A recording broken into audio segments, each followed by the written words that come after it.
condemned by the Wahhabi as, what is this nonsense? This is not nonsense, this is all sense. It is something that has been done by Sayyidina Nabi Adam alayhi salatu wassalam, and it originated there.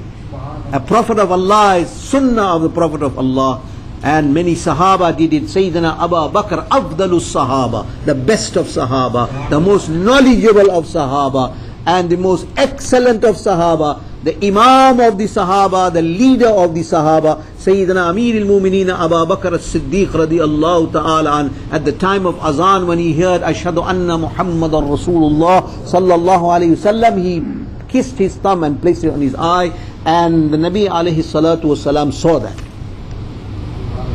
When he saw that, he expounded on that action, and he said, he who imitates Abu Bakr, kisses his thumb and places in the eyes when he hears my name, he will never get blind in his lifetime and never suffer with serious eye diseases. Allah will protect him from that.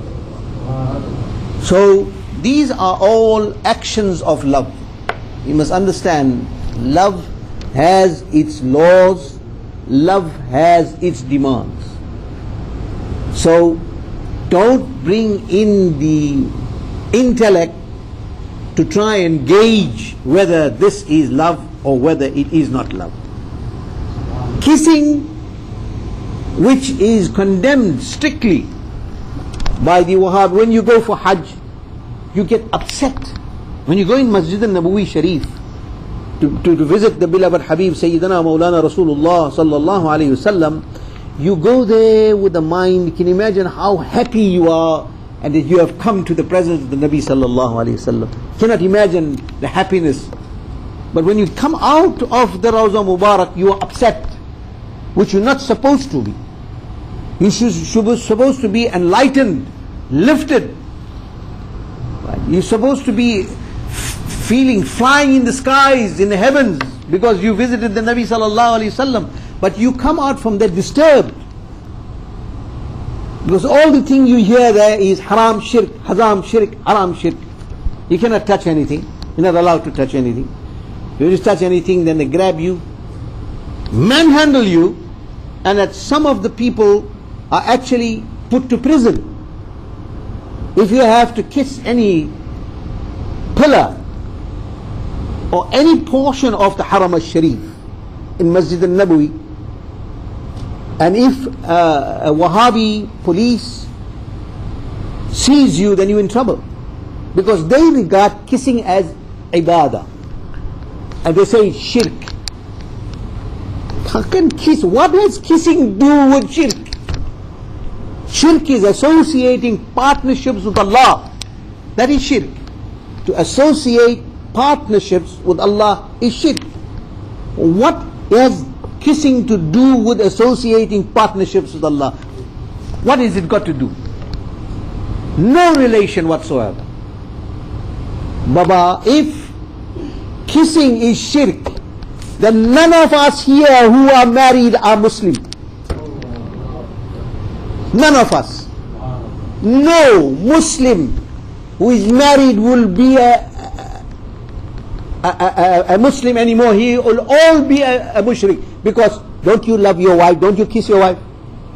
Don't you kiss your children? Don't you kiss your mother? Doesn't you kiss your father's hand? Kissing has got nothing to do with shirk, and they actually forcefully bring it in as part of belief, and it creates shirk. There's no such thing as kissing. Kissing deals with love. It is nothing to do with shirk. You don't kiss Allah. Can you kiss Allah? You worship Allah. So what is kissing do with with associating partnerships of Allah? I don't understand what sort of corrupt and concocted beliefs they subscribe to and they advocate. However, brothers in Islam, Sayyidina Imam Malik ibn Anas radiyallahu an,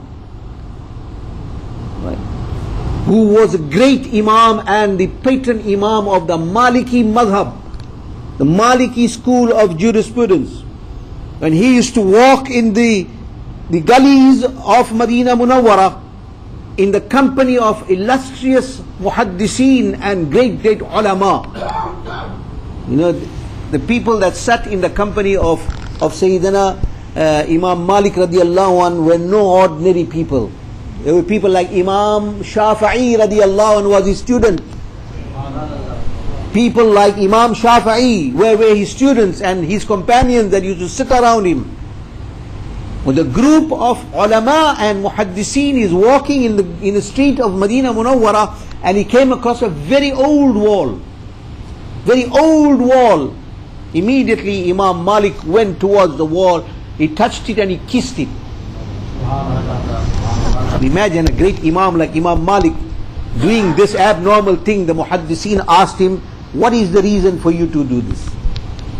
Imam Malik radiallahu ta'ala says, the looks of this wall tells me that it is very old. The looks of the wall is telling me that this is very old, and I suppose that this wall existed at the time of Sayyidina Rasulullah sallallahu alayhi wasallam, and I suppose that the Nabi sallallahu alayhi wasallam must have passed this wall, and either the wall saw him or he saw the wall, or he touched the wall, and I am kissing the nisbah of Sayyidina Rasulullah sallallahu alayhi wasallam. Nisbah. You are kissing the nisbah. Now is nisbah shirk? Then which haji that went for hajj is not a mushrik because he kisses Hajar Aswad? If he doesn't kiss Hajar Aswad, he places his hand and he blows a kiss. He blows a kiss to Hajar Aswad. He is also shirk. If kissing is a factor that creates shirk or that makes a person a mushrik, then what are you going to do if you pick up the Quran Sharif and somebody kiss it? The first thing that you do when you pick a Quran of Allah, you will kiss it. So when you want to perform the tilawat of the Quran, you're committing shirk. You're kissing it. Now I would like to ask you, when you kiss the Quran, what are you kissing? You are not kissing the Quran, because the Quran is in a juzdan, in a cover. You're kissing the cover. So what makes it so special? You're kissing the juzdan. The juzdan is not Quran. The page, the covering of the Quran is not Quran. It's a piece of cloth. Okay, you remove the cloth and you kiss. What do you kiss now? You kiss the Quran? No, you kiss the cover of the book. That cover is not Quran. Uske jild Quran nahi hai. What is Quran? Quran are the words of Allah subhanahu wa ta'ala that are found in the form of calligraphy on a page. That is Kalamullah. The page is not Quran. It is paper. Quran is the formation of the letters, the Arabic letters that are found, the calligraphy that is found in the Quran. That is the Quran, is Kalamullah. But you are kissing the page. You're kissing paper. Why don't you kiss any paper you find in the street? Kiss it. And furthermore, if you find Arabic written on paper, what is Quran in Arabic? If you find a piece of paper on the ground that's got Arabic written on it, do you pick it up and kiss it? You don't? You should do it. Learn something today. Any formation of the Arabic alphabet it is farz on us to respect it, because it is munazzal min Allah, it has been revealed from Allah. You don't kiss the paper, you're kissing the calligraphy which has been revealed by Allah subhanahu wa ta'ala from the heavens. You respect the Arabic language. You're kissing the Quran? In no way you kiss the Quran. You're kissing first, you're kissing the jild. You're kissing the cover. Secondly, you're kissing the cover of the Quran. Then you're kissing the page. The page has got a contact and nisbah with the words of Allah, and the pages has got a contact with the cover of the book. Therefore you kiss it, and the cover of the book is got a contact with the covering of the book has got a contact with the cover, which has got a contact with the pages, and the pages got contact with the words of Allah. So how many different stages you go before you can even kiss the Qur'an? This is the word of nisbah.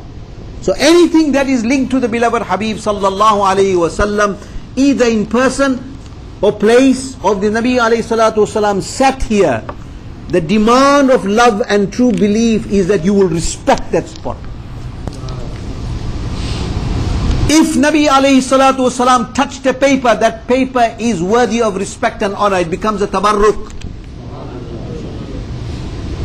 If Sayyidina Rasulullah sallallahu alayhi wasallam performs salah at a spot, that spot is tabarruk and mubarak and muqaddas, and it is a duty of a Muslim to respect that place because it is got a contact and nisbah with the sacred feet of the beloved Habib sallallahu alaihi wasallam. That is what Islam is all about. It teaches us love, it teaches us nisbah, it teaches us how to behave as human beings. So brothers in Islam, my message to you is that Islam is a religion of love. And in Islam, there is nothing beside love. Everything you see in Islam, it is love. May Allah subhanahu wa ta'ala bless us and give us the tawfiq of love. May Allah subhanahu wa ta'ala brighten our hearts with the love of His beloved Habib Sayyidina Rasulullah sallallahu alayhi wasallam and all the pious servants of Allah subhanahu wa ta'ala. Ilal alameen, हम में जो बेनमाजी है अपने फजल व करम से हमको नमाजी बना दे. इलाल आलमीन जो नमाज़ें अदा करते अपने फजल व करम से उनकी इबादतों को कबूल फरमा. जो हम में बेरोज़गार है अल्लाह उन्हें रोज़ी से लगा दे और हमारी रोज़ी में, कमाई में, आल में, औलाद में, तिजारत में बरकतें अता फरमा. हम में जो बीमार है या अल्लाह तू शिफा अता फरमा. जो हम में परेशान है अपनी परेशानियों को दूर फरमा. इलाल आलमीन जो हम में कर्ज में फंसे हुए उनसे कर्ज से निजात अता फरमा. इलाल आलमीन जो मुसलमान इस दुनिया से चले गए उनकी भी मग़फ़िरत फरमा. व आखिर दावाना अनिल हम्दुलिल्लाहि रब्बिल आलमीन.